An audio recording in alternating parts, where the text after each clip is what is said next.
Pag hindi mo sinunod ang lahat ng batas, ay para ka na rin isinumpa. So ang tinuro ng Panginoon ay malaya na kayo sa mga batas na yan. Yun din ang turo ni Paul. At ngayon may nagtuturong hindi. Kung Christian ka na, dapat ka pa uling magpasailalim sa mga Jewish laws. At sabi ni Paul, pleasing God does not mean obeying the Jewish law, but faith in God and in Jesus alone.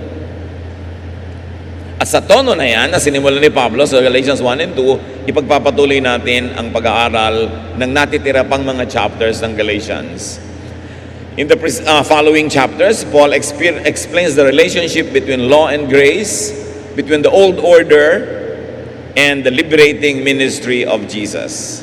Galatians 3, verse 13.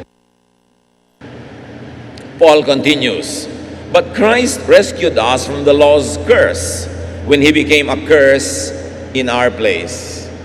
Pinalaya daw tayo ni Jesus mula sa sumpa ng mga batas nung tinanggap niya sa kanyang sariling katauhan yung sumpa at namatay siya para doon at binayaran niya ang mga kasalanan ng lahat.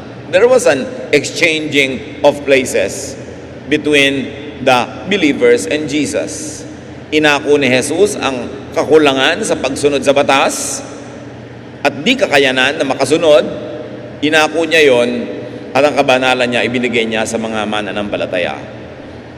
Galatians 3:15-16. My friends, I will use an everyday example to explain what I mean.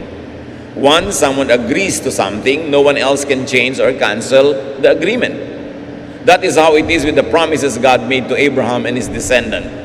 The promises were not made to many descendants, but only to one, and that one is Christ. Idiniin ni Pablo, pag napagkasunduan na isang bagay, hindi na pwedeng putulin o sirain ang usapan. At napagkasunduan na ng Diyos Ama at ni Abraham na sa pamamagitan ng isang kaapu-apuhan ni Abraham ay maliligtas ang lahat ng tao mula sa kasalanan sa paglabag sa mga batas at maliligtas din sila sa pangangailangang sundin ang batas. At ang kaapu-apuhan na yon na tinutukoy ay ang taong si Jesus na isinugo ng Ama mula sa langit na Diyos at tao sabay.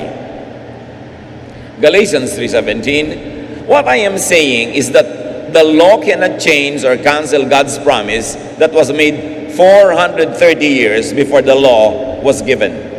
Anong tinutukoy dito? Na nagkasundo na ang Diyos at si Abraham na ang tao ay maliligtas sa pamamagitan ni Jesus na darating pa lang 430 years bago ibinigay ang batas kay Moses. Talagang kwentado ni Paul. Sabi, mas nauna ang kasunduan ng Diyos na ililigtas ang lahat ng taong mananalig sa darating na tagapagligtas. Nauna ito ng 430 taon kesa dumating ang batas na ibinigay kay Moses at mga iba pang batas na kasunod na ibinigay doon. The law of Moses and all other Jewish laws cannot invalidate the promised grace through Jesus given by God to Abraham 430 years before Moses. Alam na alam talaga ni Paul ang history. Alam na alam niya ang kasaysayan ng kanyang lahi. At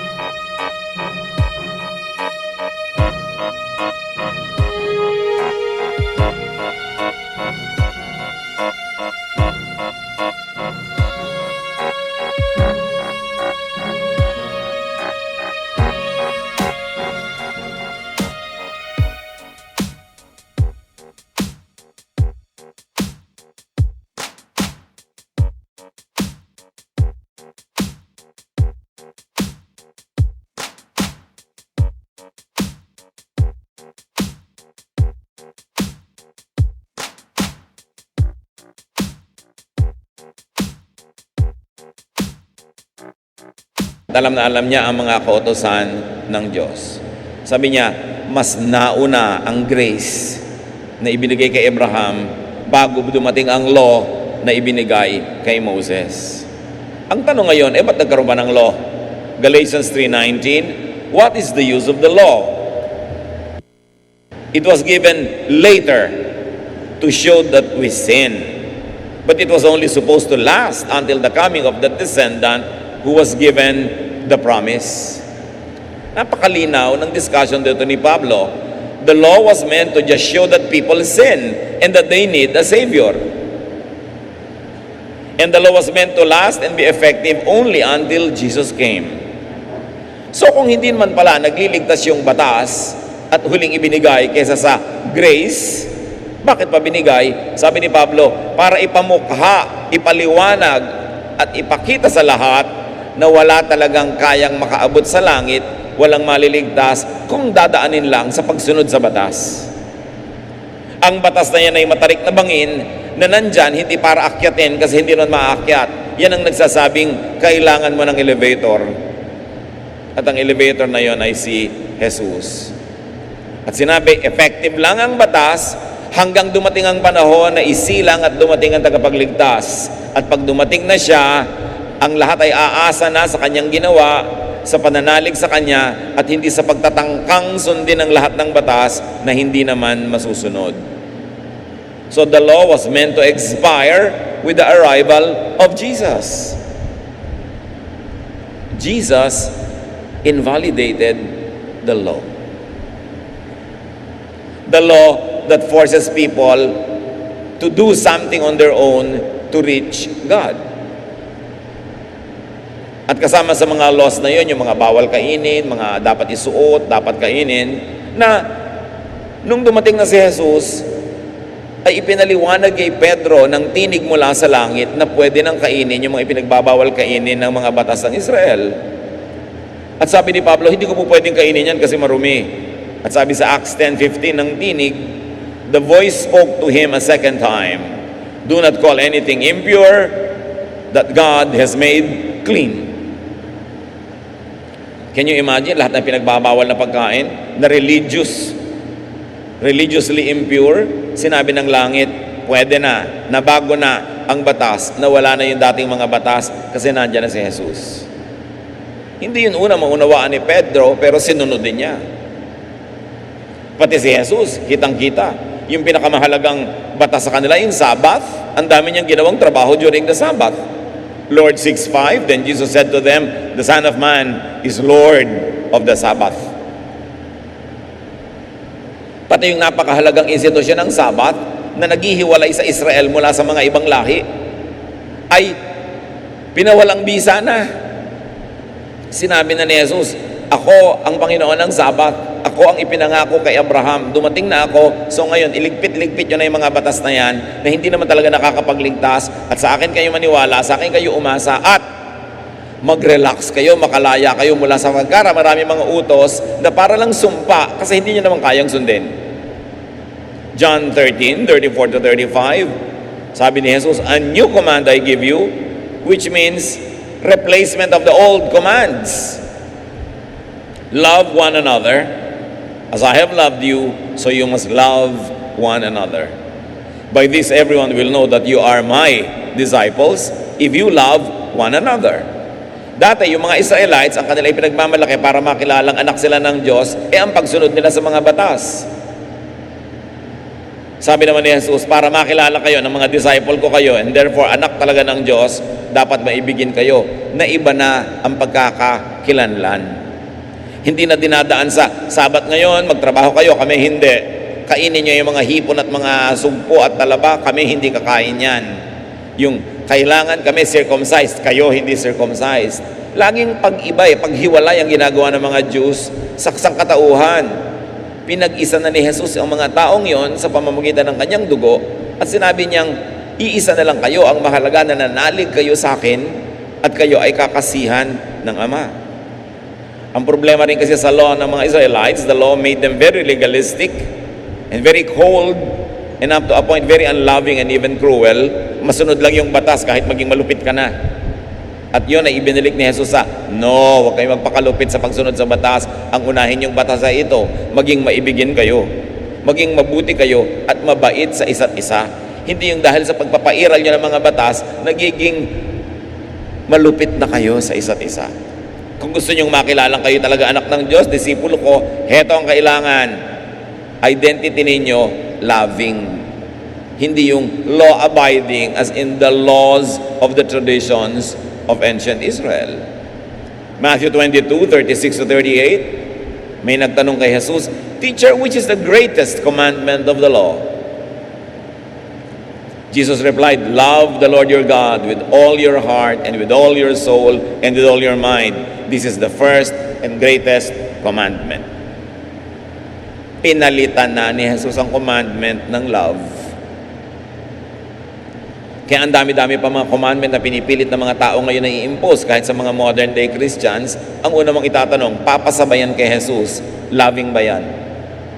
Loving ba yung idea? Loving ba yung method? Loving ba yung implementation? O magiging unloving? Kasi kung unloving na, nakakasakit na, nakakasugat ng damdamin, hindi na yan kay Jesus. Sa law na yan na pinawalang bisa na nga. Pero sasabihin ng iba, di ba sabi ni Lord sa Matthew 5:17, Do not think that I have come to abolish the law or the prophets. I have not come to abolish them, but to fulfill them. Yes, pero ano yung fulfillment? By giving it its essential application, which is love. Sabi niya, huwag niyong iisipin na binabaliwala ko ang batas, dumating ako para bigyan niya ng katuparan. At yun ang tinama niya. Paano tinutupad ang batas? Sa pagiging maibigin. Hindi sa pagiging malupit at istrikto na kahit nakakasakit ka na, mapatupad mo lang. Sabi niya, ang pagpapatupad niya na yung maibigin na paraan. At yan ang pagpapatupad ko at yan ang dapat matutunan ninyo na pagpapatupad.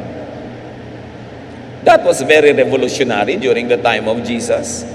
When adulterers were stoned to death, when people who worked during the Sabbath were stoned, when every infraction and breaking of the law and the tradition had very, very cruel punishments, para sabihin mong dapat loving, at ito ang pinakanangingibabaw sa lahat, sobrang revolutionary.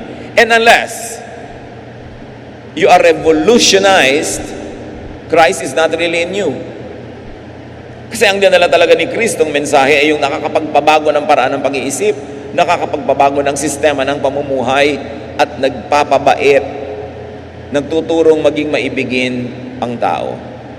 Habang hindi ka pa maibigin, lalong-lalo kung hindi ka maibigin, at mapanghusga ka pa nga para lang i-implement mo ang batas na sinauna, wala pa ang Espiritu ni Kristo sa iyong puso. All laws are to be understood, interpreted, and applied from Jesus' perspective. Sabi ni Pablo, yung mga batas na yan, umira lang habang wala pa si Jesus. Nung dumating na siya, nawala na ng bisa, binigyan niya ng bagong bisa, binigyan niya ng bagong kahulugan, ang kahulugan, maging maibigin. All laws are to be understood, interpreted, and applied through Jesus' filter. Dadaan sa kanya, sasalain niya. Pag unloving, wag na. They all have to be applied within Jesus' frame. Yung filter at frame niya at perspective niya, iisa lang. Love, the greatest of all commandments.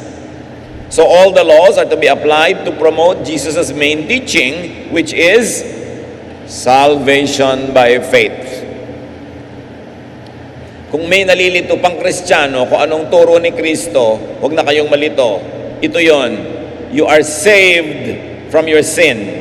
You are saved from the punishment of sin. You are saved from having to obey all the laws which you cannot obey anyway. You are saved from the curse of being unable to obey the law by believing in Jesus. Na sa krus, binayaran ni Jesus ang lahat ng kasalanan at lahat ng hindi natin makayang dalhin ay dinala niya. Ang hindi natin makayang gawin ay ginawa niya para sa atin. Ang hindi natin makayang ibayad ay ibinayad niya sa pamamagitan ng kanyang dugo. At pag naniwala ka doon, naniwala ka kay Jesus, yung kabanalan niya ay magiging sayo. Yung kasalanan mo ay mapupunta sa kanya, babayaran niya sa krus, kaya ikay walang kasalanan kahit ang totoo marami. Kasi ang totoo, walang kasalanan si Jesus, pero tinambakan ng maraming kasalanan para ang may kasalanan ay mawalan ng kasalanan. Nagpalit ng dala-dala. Ang dalahin nating kasalanan napunta kay Jesus, ang dalahin niyang kabanalan napunta sa atin. Pag naniniwala ka doon, yun ang kaligtasan. Hindi pagsunod sa kung ano-ano mga batas. Ngayon, dahil naniniwala ka na, magiging mabuti ka, magiging mabait ka, natural, magkakaroon din ng mga batas na susundin mo, pero mga batas na puro para umibig, maging maibigin, at tumanggap ng pag-ibig sa kapwa. All the laws are to be applied and to promote Jesus' main ministry, and that is the promotion of love, rest, and peace. Kaya kumanta yung mga anghel nung isinilang si Jesus, peace on earth, goodwill to men. Kaya ang sabi ni Lord sa Matthew 11:28-30, come to me, all of you who are weary and burdened, and I will give you rest. Take my yoke upon you and learn from me, for I am gentle and humble in heart, and you will find rest for your souls. For my yoke is easy, and my burden is light. Madali bang sumunod ng mga batas ng Israel? No, difficult. Therefore, hindi yun ang burden ni Lord. Kasi ang burden niya is easy and light. Madali ba magpakaligal-ligal? Sundin lahat ng mga rekotitos ng mga kautosan? No. Kaya mo bang sundin lahat all the time? No. How can you rest? Pagka ganun. Kung ang patakaran pa rin para maligtas at maging anak ng Diyos ay napakaraming mga regulasyones, paano ka mapapahinga? Alam na alam mo naman ang hirap gawin yun at di mo rin kayang gawin lahat. Mapapahinga ka lang kung ang lahat ng bigat na yan ay ibibigay mo kay Jesus. At papalitan niya ng kanyang pag-ibig sa iyo na magaan, nakaka-relax, nakakapahinga. Habang hindi mo pa natatagpuan yung kapahingahan ng espiritu na yon, habang wala ka pang ginawa kundi usigin ang sarili mo at usigin ang kapwa, habang ikaw ay nabibigatan pa ng mga guilt feelings, hindi mo pa naiintindihan ang pagpapatawad ng Diyos sa pamamagitan ni Jesus. Habang yung mga dati mong kasalanan na naihingi mo na ng tawad ay patuloy mo pa rin ngayong dinadala sa kalooban mo, nagpapasikip ng iyong dibdib, hindi mo pa nararamdaman ang ibig sabihin ng you are saved by grace through faith in the Lord Jesus. At habang wala ka pang ginagawa kundi tingnan, sukatin, ungkatin, usigin ang kapwa sa kasalanan niya, hindi mo pa naiintindihan na wala nang pag-uusig sa mga na kay Jesus dahil inako na ni Jesus ang lahat-lahat ng pag-uusig. Kaya pag totoo kang mananampalataya, relax ka. Nagkakasala ka, nagkakamali ka, ikinalulungkot mo yon, hindi mo inuulit-ulit at inaabuso, pero tahimik pa rin ang kalooban mo dahil alam mong bayad na yon ng dugo ni Kristo. Hindi mo nababayaran sa kabilang buhay, hindi ka nadadalhin uli sa impyerno ng mga kasalanan mo dahil binayaran na ni Jesus. Pero kung patuloy kang namumuhay na matigas ang ulo rito, number 1, magduda ka kung na kay Kristo ka na nga. Or number 2, yes, nasa kay Kristo ka na, pero tanggapin mong tao ka pa lamang at hindi ka pa perfect. At pangatlo, that's where you enjoy the grace of God, the undeserved kindness of God through Jesus. Kaya mga tunay na kay Jesus, hindi mapang-usig ng kapwa at ng sarili. Nililimot na yung mga kasalanan. Sabi ni Paul, you know what I do? Lahat ng tapos na, tinatalikuran ko na, nililimot ko na, ang inaatupag ko yung darating pa lang. Hindi laging naghahanap ng ikaka-guilty. Hindi laging naghahanap ng bawal ba to, bawal ba yun. Wala nang bawal sa mga na kay Jesus. Hindi ibig sabihin patayin mong kapitbahay mo, ha? No, ang ibig sabihin, walang bawal na kinakain, sinusuot, ginagawa na nakakatanggal ng kaligtasan mo. Pero pwedeng nakakatanggal ng ligaya mo, ng kapayapaan mo, nakakatanggal ng pagpapala, pero yung kaligtasan mo na binayaran ni Jesus, wala nang bawian yun. Nasa kamay yun ng Diyos, wala sa kamay mo, kaya kahit bitawan mo, hindi malalaglag. Diyos ang gumahawak. No one can snatch you from the Father's hand because your security as a child of God was earned by the perfect work of Jesus, not by your imperfect attempts. Kailangang maintindihan mabuti ang pinagkaiba ng salvation by faith as against salvation by works. At iyon ang ipinanggagalaitin ni Pablo. Matapos niyang maturuan ng mga Galatians ang salvation by faith in Jesus, may sumalise nung napatalikod siya at sinasabing, no, kailangan magpatuloy kayo, kailangan hindi nyo to kainin, kailangan isuot nyo yung mga ganon, kailangan maging Hudyo kayo para kayo maging Kristiyano. Kaya upset na upset si Paul. Galatians 3:21 to 22.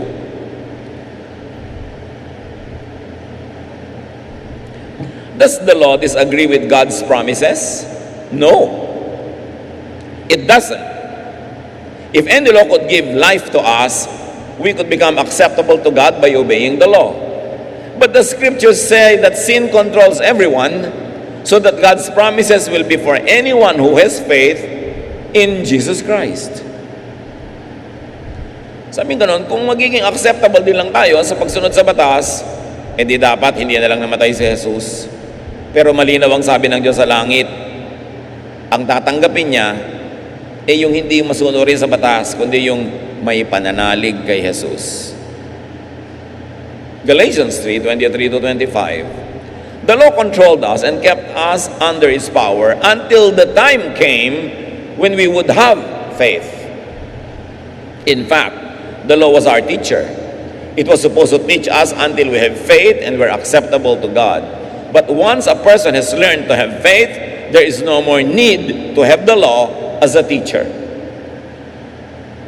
How can anyone be clearer? Sabi ni Pablo, ang saysay lang ng batas para tayo temporaring alagaan, turuan, gabayan habang di pa dumadating si Jesus at nagiging kompleto at malinaw ang salvation by faith. Pero nung dumating na siya, wala nang saysay ang mga dating batas. Tapos na ang kanyang ministry sa atin. In other words, Paul here is talking about Israel as a nation and humanity as a race, not as individuals. Kasi may mga individual na namatay at nabuhay, hindi pa nila naintindihan masyado yung grace.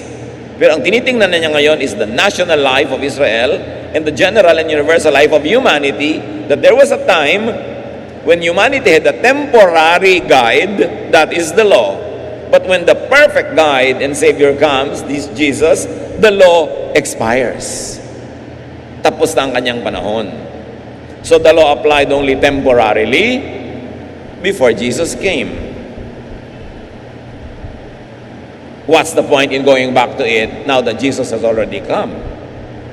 Para namang hindi dumating si Jesus. Kung ang babalikan mo rin lang at kakapitan ay mga batas ng sinaunang Israel. Galatians 3:26 to 27, all of you are God's children because of your faith in Christ Jesus. Not because you are Jews, not because you are imitating the Jews, not because you are obeying the law. You are God's children because of your faith in Christ Jesus. And when you were baptized, it was as though you had put on Christ in the same way you put on new clothes. Nung binautismuhan kayo, sabi niya, para kayo nagbihis ng damit. Hinubad nyo yung dati nyong damit, law, at isunod nyo ang bagong damit, grace, through faith in Jesus. Kaya mahalaga yung baptism. It is important. It is very important.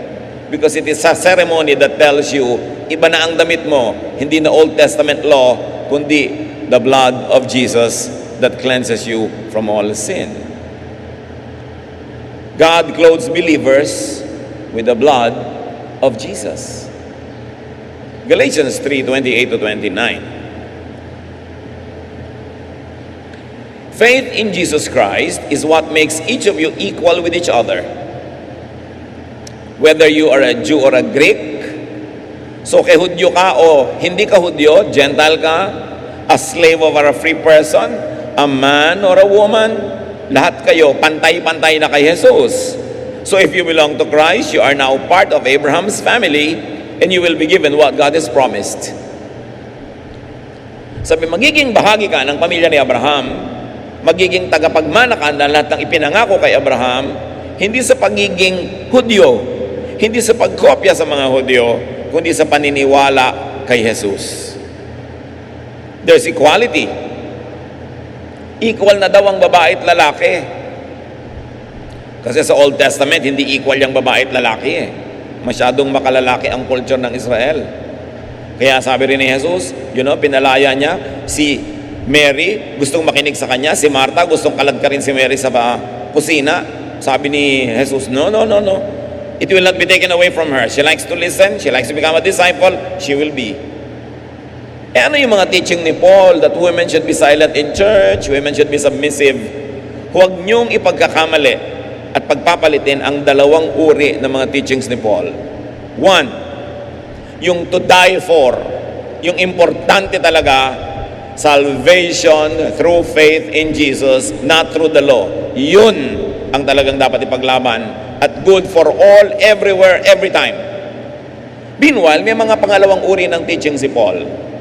Yung pang-araw-araw, cultural, personal, congregational teachings. Anong ibig sabihin natin?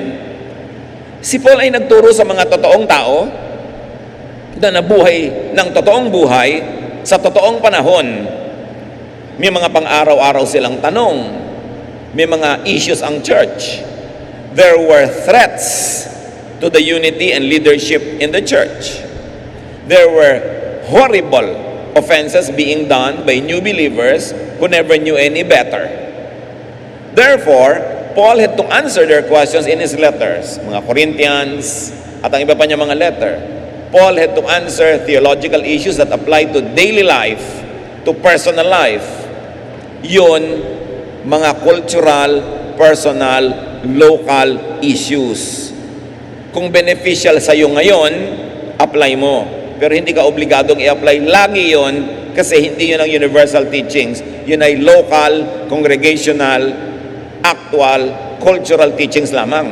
Na kung iba yung situation mo ngayon, iba yung local situation, iba yung culture mo, hindi kailangang buong-buong i-apply sa'yo kahit ang application magiging unloving, inconvenient, at nakakapagod, hindi na yung restful, it goes against the teaching of Jesus na.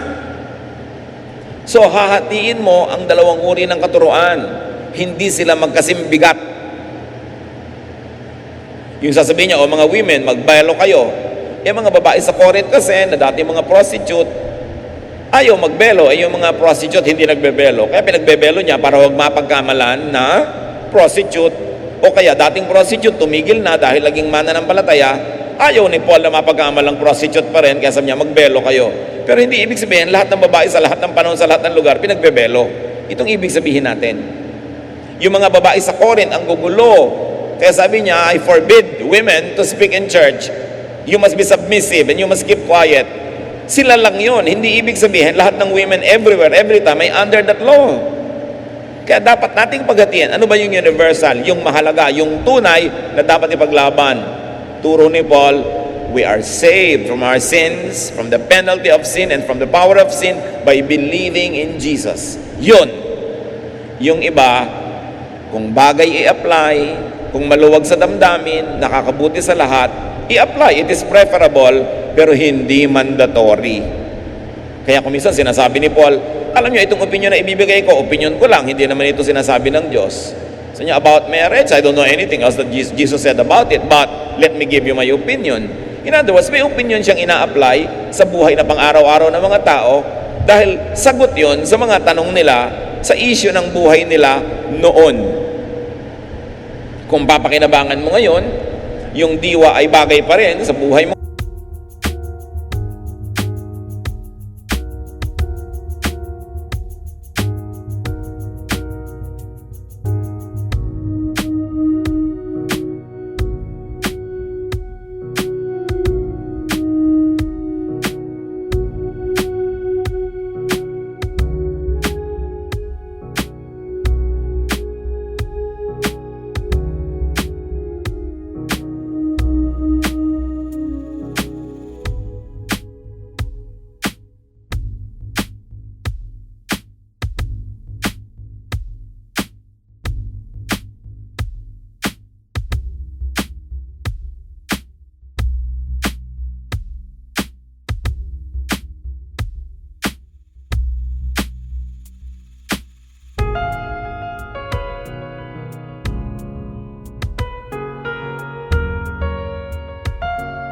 Ngayon, mabuting i-apply, but not to die for, and definitely not to kill for, yung mga teachings that are cultural, personal, circumstantial, and local. Ipakadiin-diin ang talaga lang dapat ipaglaban, panindigan sa lahat ng panahon, sa lahat ng sitwasyon, sa lahat ng kaharap. We are saved through faith in the work of Jesus, the Son of God. Yun ang matimbang at yun ang walang compromises pag in-apply. At yun ang pinagigiitan niya sa Galatians. Na sa pamamagitan ni Jesus, ang lahat ng ipinangako sa mga apo ni Abraham ay mapupunta sa mga mananampalatayang Kristiyano dahil sa paniniwala kay Jesus, daig pa nila ang naging anak ni Abraham. Hindi mo na kailangang isuot ang mga costume ng mga Israelites, kopyahin ang kanilang mga diet at pagkain, makikopya sa kanilang mga piyesta at mga festival ng kalendaryo nila para ka lang mahalin ng Diyos. Sabi ni Pablo, pag naniwala ka kay Jesus, tinanggap mo siya, daig mo pa sila na tumanggi kay Jesus. Kahit sila ay sa dugo ay lahi ni Abraham.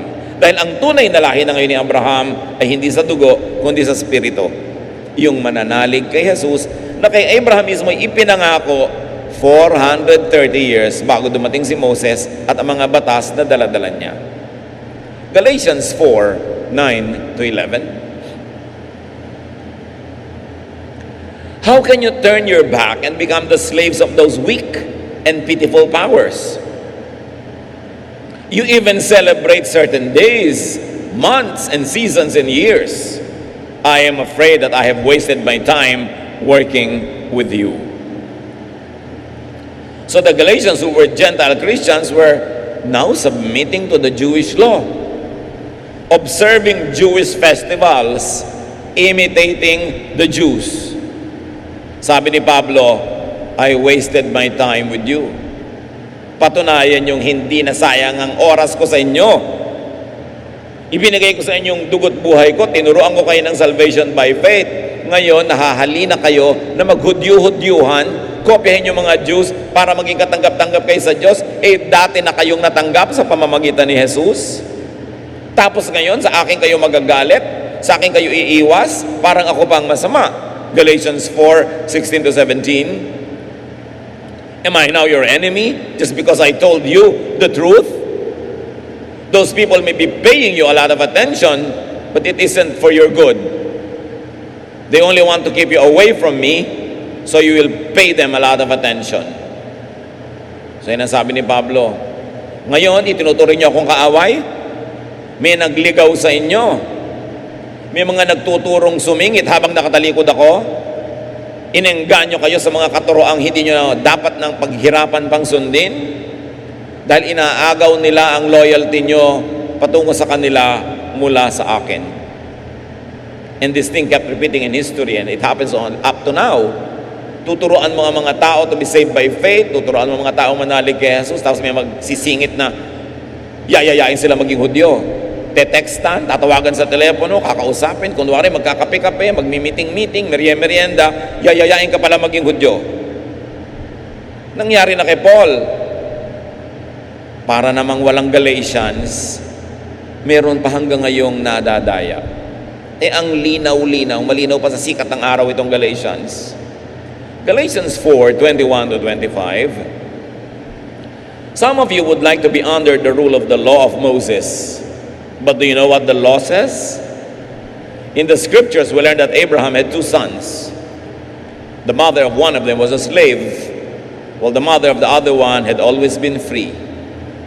The son of the slave woman was born in the usual way, but the son of the free woman was born because of God's promise. All of this has another meaning as well. Each of the two women stands for one of the agreements God made with his people. Hagar, the slave woman, stands for the agreement that God has made at Mount Sinai, meaning Old Testament, Moses, all the laws. Everyone born into her family is a slave. Hagar also stands for Mount Sinai in Arabia and for the present city of Jerusalem. She and her children are slaves. Alam na alam talaga ni Paul ang history ng kanyang bayan at ang history ng dealings of God with men. Sabi niya, para maintindihan niyo pang lalong mabuti, gunitain natin ang dalawang babae at ang dalawang anak nila. Si Hagar, alipin. Ang anak niya alipin, ang lahat na magiging kaanak-anakan nun mga alipin. Si Sarah, free woman. Ang pagkakapanganak niya ay mahiwaga. Ganon din ang anak niya, malaya. At ang mga magiging kaanak-anakan niya ay malaya. Sabi niya, lahat ng ipinanganak under the law are slaves. Slaves of the law. The Jews were slaves of the law. Si Pablo, sabi niya, wala nang hihigit pa sa akin sa pagiging Jew. Noong Jew pa ako, ha? Wala nang makakadaig sa akin sa kaistriktuhan, sa pagsunod sa lahat ng mga kautusan.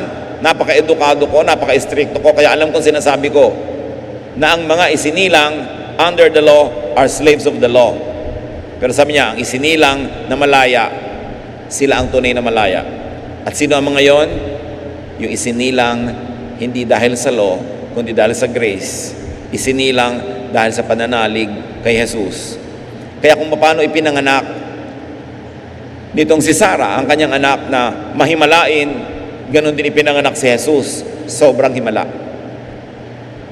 Magkaayon na magkaayon. Sobrang parallel yung symbolism. Galatians 4:26-28. But our mother is the city of Jerusalem in heaven, above. And she isn't a slave. The scriptures say about her, you have never had children, but now you can be glad. You have never given birth, but now you can shout. Once you had no children, but now you will have more children than a woman who has been married for a long time. My friends, you were born because of this promise, just as Isaac was. So inihalantulad ang mga Jews sa mga anak ni Hagar the slave, slaves of the law. Inihalintulad ang magiging anak ng Diyos sa pamamagitan ng pananalig kay Jesus sa mga anak ni Sarah na malaya. Sabi niya, yung mga anak ni Hagar, mga taga-Jerusalem, ang mga taga-Jerusalem, slaves. Pero ang mga anak ng Diyos sa pamamagitan ni Jesus, taga-Jerusalem, and our Jerusalem is in heaven above. Ibig sabihin, ang connection mo sa Diyos is not through the physical city, Jerusalem, not through the lahi ng mga Jews, but through faith in Jesus. Nalalampasan mo ang lahat ng ito, diretso ka sa langit. Not the literal city of Jerusalem na pinag-aaway-awayan, pinag-girahan ngayon na para bang kung ikaw may-ari doon ay pag-aari mo ang langit. Sinabi ni Pablo, no, na-bypass na ng grasya ng Diyos yung lungsod ng Jerusalem na physical, sapagkat ang lungsod ng Jerusalem ngayon ay nandun na sa langit, at yung langit na yun ibababa sa lahat ng mananampalataya. Thy kingdom come, thy will be done on earth as it is in heaven. Ang dami-daming tao, walang inisip kundi ang second coming ni Jesus. Abang ng abang, may nagre-resign, may tumitigil magtrabaho, may ayaw mag-invest dahil baka dumating na ang second coming ni Jesus. Mga kapatid, ang first coming ni Jesus, nung isinilang siya sa Bethlehem, pag tinanggap mo si Jesus sa puso mo at sa buhay mo, nanalig ka sa Kanya, nag-second coming na siya sa iyo. Bagamat merong talagang dramatic na physical second coming for all na iniintay ng lahat, pero nung tinanggap mo si Jesus, na advance na yun sa'yo, nagkaroon ka na ng advanced second coming. Dumating na si Jesus sa'yo, thy kingdom come, thy will be done on earth as it is in heaven. At tulad ng sinabi ni Jesus tungkol kay Zacchaeus, sabi niya, indeed, salvation has come unto this house. Dahil nanalig ka. Christians are free. Anong ibig sabihin na Christians are free? Tapos tanungan pa rin ng mga Christian ngayon, pwede po bang kumain ng dinugan? Pwede po bang magpatato? Pwede bang tumugtog na may drums? Pwede bang magsuot ng pantalon ng mga babae? Pwede bang umattend ako ng mga piyesta ng lola ko sa Lokban? Pwede bang kainin ko ito? Para naman kayong under the law na naman. Pag ang lahat na naman ang bawal, ang iisipin nyo. Kailan natin maiintindihan na ang Kristiyano ay malaya sa mga batas na ito? That we live under grace that the yoke is easy, the burden is light. Bakit natin laging pinapahirap? Tanong na naman mga Kristiyano, pwede po bang maglagay ng Christmas tree? Pwede ba magsabit ng parol? Pwede ba maglagay ng snowman? Pwede bang magpasko? Pwede bang umaten ng undas? Pwede bang pumunta sa binyagan ng mga pinsan kong hindi evangelicals? Pwede bang umaten sa kasal na gagawin nakaharap sa misa? Puro na naman mga bawal ang pinag-iisip. Malaya ang mga anak ni Jesus sa lahat ng bawal na yan.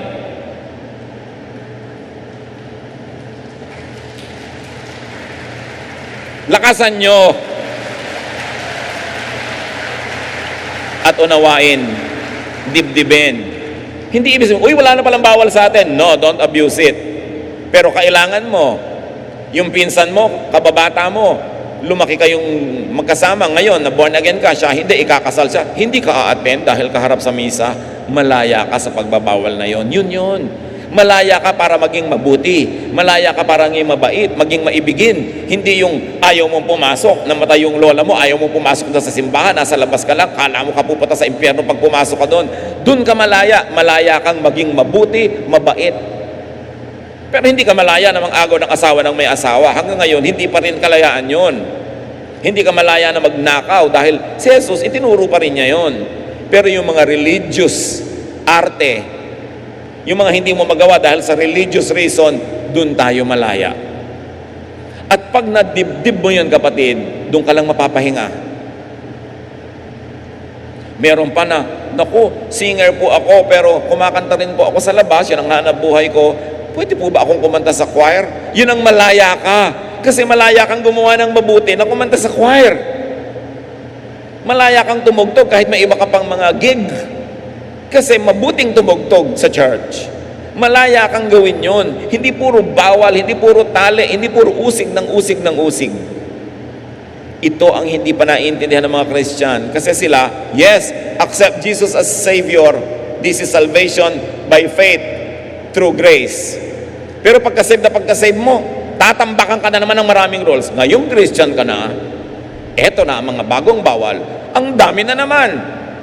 Kaya sinasabi ni Paul, sayang ang kamatayan ni Jesus. Babalik din lang pala kayo sa tali. Ba't pa kayo pinalaya? Pero remember yung laya, hindi lisensyang gumawa ng mali. Laya mula sa religious